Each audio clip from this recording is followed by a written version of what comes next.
예레미야 chapter 1 verses 1 through 10.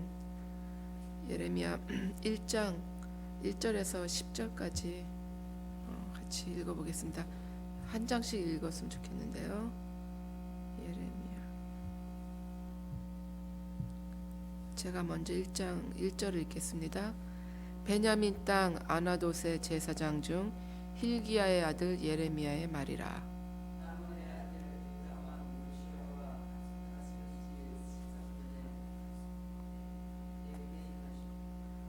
요시야의 아들 유다 왕 여호야김 시대부터 요시야의 아들 유다 왕 시드기야의 제 11년 말까지 이만이라. 이해 5월에 예루살렘이 사로잡히니라. 내가 너를 복중에 짓기 전에 너를 알았고 내가 태에서 나오기 전에 너를 구별하였고 너를 열방의 선지자로 세웠노라 하시기로.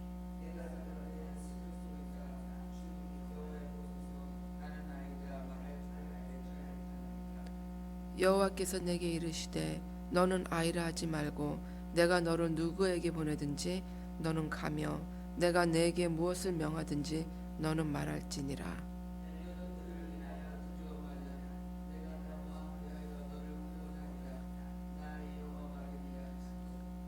여호와께서 그 손을 내밀어 내 입에 대시며 내게 이르시되 보라 내가 내 말을 내 입에 두었노라. 보라 내가 오늘날 너를 열 위에 세우고 너를 뽑으며 파괴하며 파멸하며 넘어뜨리며 건설하며 심게 하였느니라. 아멘.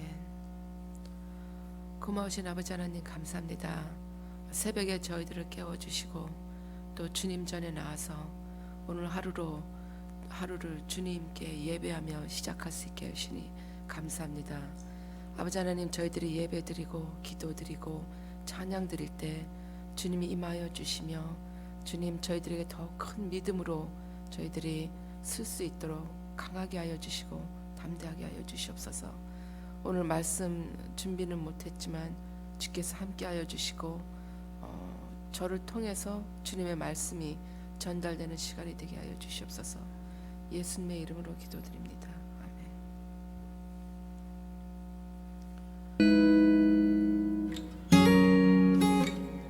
베냐민 땅 아나돗의 제사장 중 힐기야의 아들 예레미야의 말이라. 그러니까 예레미야가 어느 시대에 어느 그 트라이브의 사람인지 설명이 되는데요. 베냐민은 그 이스라엘의 첫 번째 왕 사울 왕의 그 트라이브이 베냐민이에요. 베냐민 족파라 그러죠. 그 베냐민 땅 아나돗이라는 곳에서 제사장 중 힐기야의 아들 예레미야의 말이니라. 예레미야도 제사장의 아들이었어요. PK예요. 요즘 말하면 PK의 아들 그 예레미야가 아몬의 아들 유다 왕 요시야의 다스린 지 13년에 여러분들 요시야 왕 잘 알죠? 유다의 왕 중에 요시야가 마지막 선왕이었어요. 유다의 마지막 왕은 시드기야지만 그 히스기야 다음으로 진짜 좋은 왕 중에 하나가 요시야 왕이었어요. 그 유월절 그 패스오브 그 절기가 다 파멸되고 없어진 거를 요시야 왕이 리스토라고 그러니까 회복을 했죠. 요시야 왕은 참 정말 선왕 중에 선왕이에요. 31년을 임하고 그 애국과 이제 전쟁에서 거기서 죽죠. 요시야 왕이. 저는 그 요시야 왕 죽을 때 너무 가슴 아팠어요. 읽다가 하나님이 좀 지켜주셨으면 했었거든요.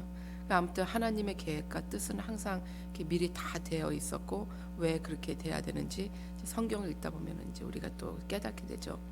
아몬의 아들 유다 왕 요시야. 요시야 왕의 그 아버지인 아몬은 참 이제 히스기야 왕이 굉장히 선왕이었어요. 히스기야 왕 바로 밑에 아마 므낫세 왕이라고 있었을 거예요. 히스기야 왕은 그렇게 선왕인데 그 아들 그 므낫셋이 그렇게 악을 행해요. 그리고 그 아들 아몬도 그렇게 악을 행하죠. 아몬도 아마 한 2년 정도밖에 못하고 죽을 거예요. 근데 그 아들 요시야가 8살에 등극해서 참 굉장히 그렇게 선을 행하는 그런 왕이 되죠.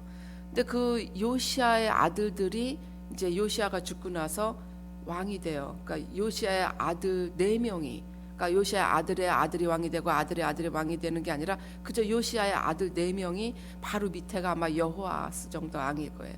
이름이 여호아하스였던 것 같아요. 요시아 아들 여호아하스가 왕이 되는데 너무 악을 행하죠. 3개월 만에 그냥 죽어요. 쫓겨나요.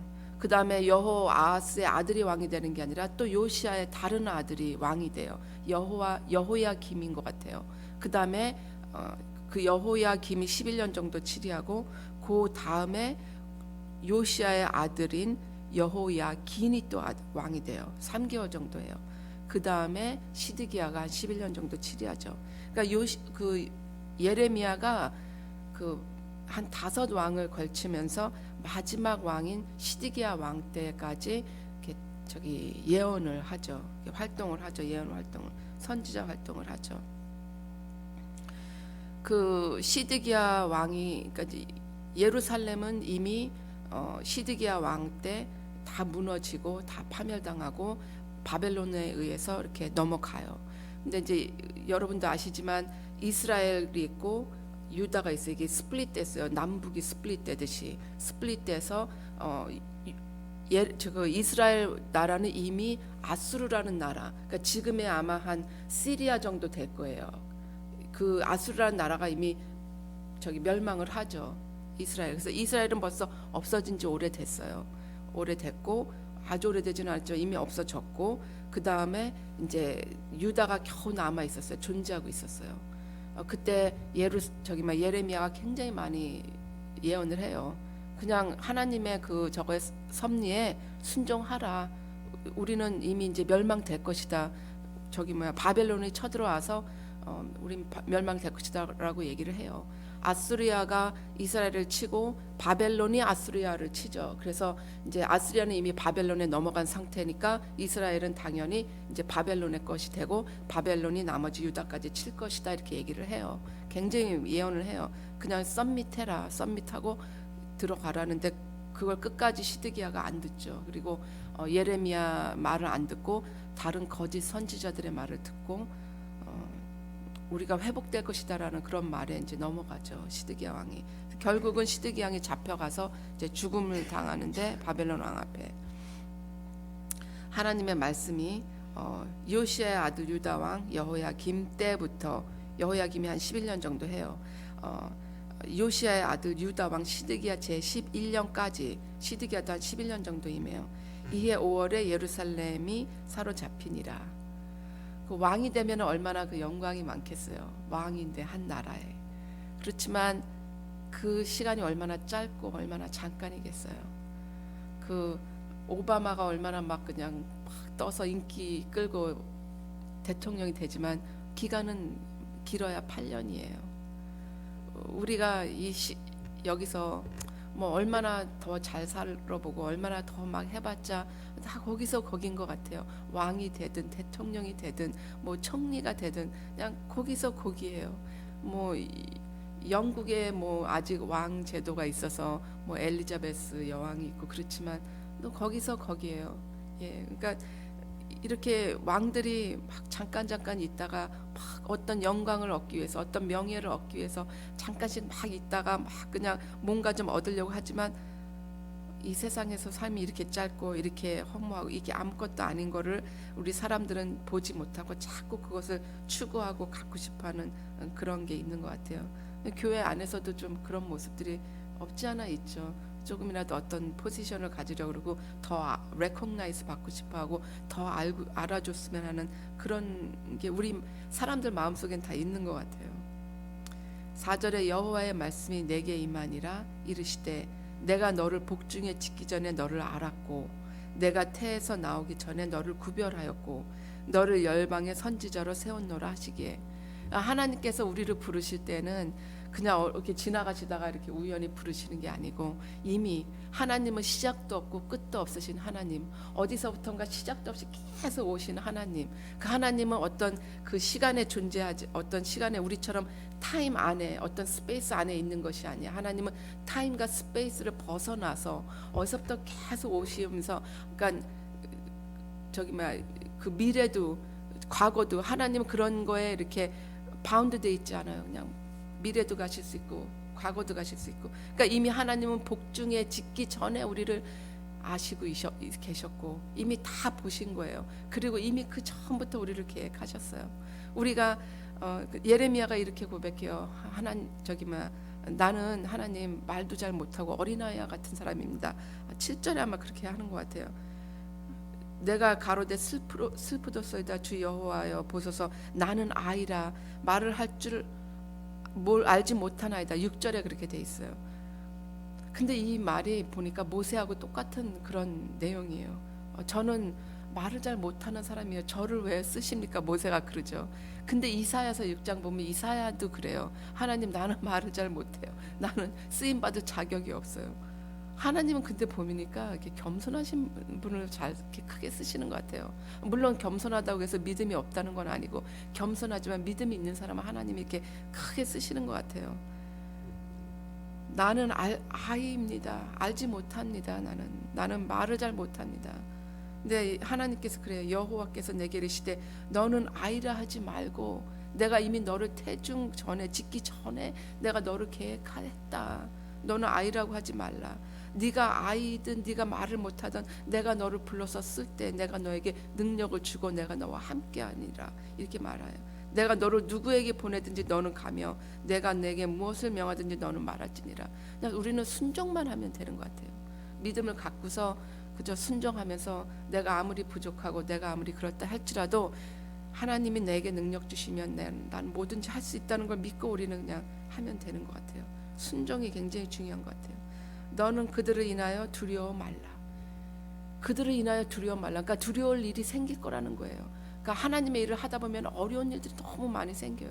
사람들이 말하고 사람들이 핍박하고 돌 던지고 막 축복의 통로라고 우리는 축복의 통로가 되게 해달라는 기도를 많이 하죠. 구원의 통로. 이 통로가 뭐예요? 사람들이 짓밟고 지나가고 사람들이 돌도 던지고 그런 게 없이 어떻게 우리가 통로가 되겠어요? 우리가 축복의 통로가 되게 해주시옵소서. 구원의 통로가 되게 해주시옵소서. 그러다 돌 한 대 맞으면 막 난리 나죠. 막 그냥 못 살겠다고 시험 들고. 저도 그러거든요. 너는 두려워 말래요. 막 사역하다 보면 사실 어려운 일 많아요. 누구 갑자기 얼마 전에 데이캠프 하는데 여기 찢어졌어요. 구세군은 그런 일이 좀 생기면 난리 나요. 막 수 들어오고 그러니까 막 주여 함께하여 주옵소서 기도하고 바로 월커스컴으로 저기 해서 연결해서 이렇게 다 하고 지금 그 부모님까지 이 데이캠프 그 마지막 날 오셔갖고 자기 자녀가 있는 게 아닌데 자기 아들이 일을 했던 건데 막 음식 해오고 지고 너무 감사했어요. 하나님 함께 하시면 두려울 일이 없어요. 걱정할 일도 없어요. 하나님 함께 하시면 정말 우리가 담대해야 돼요. 예레미야가 이사야 많이 비슷해요. 타협을 안 했어요. 타협을 안 하고 항상 거침없이 얘기했어요. 하나님 말 음성이 오면은 뭐 이렇게 썩지도 않아요. 그냥 얘기해요. 돌에 맞고 막 그냥 감옥에 들어가고 그럴지언정 그렇게 했다는 거예요. 우리는 요즘 너무 이렇게 저 사람 말 시험 들까봐 걱정하고 이 사람이 이렇게 얘기하면 할까봐 걱정하고 그런 경향이 솔직히 좀 많이 있는데 하나님과의 그런 우리가 기준을 가지고 있을 때는 정말 두려워하지 말고 걱정하지 말고 그냥 담대하게 전하는 게 참 중요한 것 같아요. 그럴 때 하나님 함께 하셔요. 여호와께서 그 손을 내밀어 내 입에 대시며 내게 이르시되 보라 내가 내 말을 내 입에 두었노라. 이사야서 6장 제가 사관학교 때 설교한 적이 있어요. 굉장히 비슷해요. 이사야가 자기는 막 못한다 그러니까 주님께서 이렇게 비전으로 보여주시는데 그 핫콜 그러니까 숯 같은 거를 그 뜨거운 거를 입에다 이렇게 대주세요. 그러면서 이제 나가서 전파라. 하나님께서 그 손을 입에다 이렇게 대시며 내가 내게 이르시되 보라 내가 내 말을 내 입에 두었노라 이렇게 말씀하시죠. 보라 내가 오늘날 너를 열방 만국 위에 세우고 너로 뽑으며 파기하며 파멸하며 넘어뜨리며 그렇지만 또 건설하며 심게 하였느니라. 이게 예레미야의 사명이에요. 우리 사명자들 보면은 다 우리 모두가 다 사명자지만 사명이 다 달라요. 그래서 우리는 누가 왜 저 사람은 저렇게 말하냐, 왜 저 목사는 저러냐 이렇게 말하시는 분들 꽤 계세요. 하다못해 뭐 그 큰 목사님이 왜 이러느냐 이런 말들 많이 하잖아요. 그냥 사명이 달라요. 그냥 어떤 분은 계속 그냥 비난적인 얘기 막 그냥 때리시는 얘기 하시는 목사님 계시고, 또 어떤 분은 조엘 오스틴 같은 분은 계속 인커레이징 월드 주시는 분이 있어요. 저희가 마음이 너무 힘들 때 가끔 조엘 오스틴 목사님의 설교를 들으면서 또 인커레이지 받을 수도 있고, 예, 또 어떤 막 챌린지가 필요하면 또 윤석전 목사님 같은 그런 설교를 또 듣고 챌린지를 받을 수도 있고, 예, 사명이 달라요. 근데 이분의 사명은 그저 막 파괴하고 파멸하고 넘어뜨리고 그렇지만 또 다시 건설하고 심게 하는, 그게 바로 예레미야의 사명이었어요. 우리가 이렇게 예레미야를 보면은 그 유대교 전승에 보면은 그 유대교 그 트래디셔널 그 레코드에 보면은 이제 성경에는 예레미야가 어떻게 죽었는지 레코드 이렇게 나와 있지 않아요. 그러니까 확실하진 않지만 유대교에 내려오는 그 트래디셔널 레코드가 있어요. 거기에는 그렇게 나와 있어요. 그 이제 왜 이스라엘 백성들이 애굽으로 피신하고 도망가고 그래서 거기서 아주 악을 행하고 살죠. 그걸 보면서 굉장히 예레미야가 막 비난해요. 너희들 그렇게 악을 행하면 죽을 것이다. 너희들 멸망할 것이다. 지옥 갈 것이다. 이렇게 얘기를 하는데 거기 애굽에서 돌에 맞아서 그 사람들한테 죽어요. 순교해요. 거기에 이렇게 레코드에 이렇게 되어 있어요. 그러니까 우리가 하나님의 일을 할 때 정말 사단이 절대로 가만히 있지 않아요. 돌을 던지고 막 그냥 사람들을 통해서 힘들게 하고 마음 아프게 하고 근심하게 하고 걱정하게 하고 두렵게 하고 막 그러려고 해요. 그렇지만 하나님은 오브로 정말 전지전능하신 하나님, 천지를 창조하신 하나님, 시작도 없고 끝도 없으신 하나님. 우리는 하나님 정말 요만큼밖에 몰라요. 하나님은 어디서부터 시작이 없어요. He's 알파 앤 오메가예요. 비기닝이 없다고 했어요. 그냥 계속 오신 하나님, 그러다 어느 순간 천지를 창조해 주신 하나님. 하나님한테 이 천지 창조는 그 많은 그 큰 정말 세월 중에 아주 요거밖에 안 되는 그런 천지 창조예요. 그 중에 우리는 또 잠깐 살다가는 우리의 모습이에요. 그런데 우리가 이제 이 몸을 벗어났을 때 그 영원한 거, 그 영원함이 절대로 지옥에 가지 않고 꼭 천국에 가야겠는데 우리만 가선 되겠습니까? 우리 사관님 요즘 이제 전도 이렇게 다시 나가시려고 이제 준비하시는데, 우리 정말 저는 요즘 특히 더 그런 생각을 해요. 우리 밖에 보면은 트랙 저 있잖아요. 트랙 그거 들고 나가서 이렇게 한 사람이라도 더 전도해서 하나님 앞에 이끌어올 수 있도록 우리가 했으면 좋겠고요. 우리가 이제 여기 이 세상에 살다 보면은 참 뭐 파이낸셜리 어려움도 있고 일을 너무 많이 해서 어렵기도 하고 힘들기도 하지만 우리가 그 목적이 오직 하나님이시라는 거, 우리가 하나님을 섬기며 우리가 꼭 천국 가고 또 많은 사람들, 아직 잃어버린 영혼들을 하나님한테 끌고 오는 게 우리의 삶의 목적이라는 걸 꼭 기억하셨으면 좋겠습니다. 기도하시겠습니다.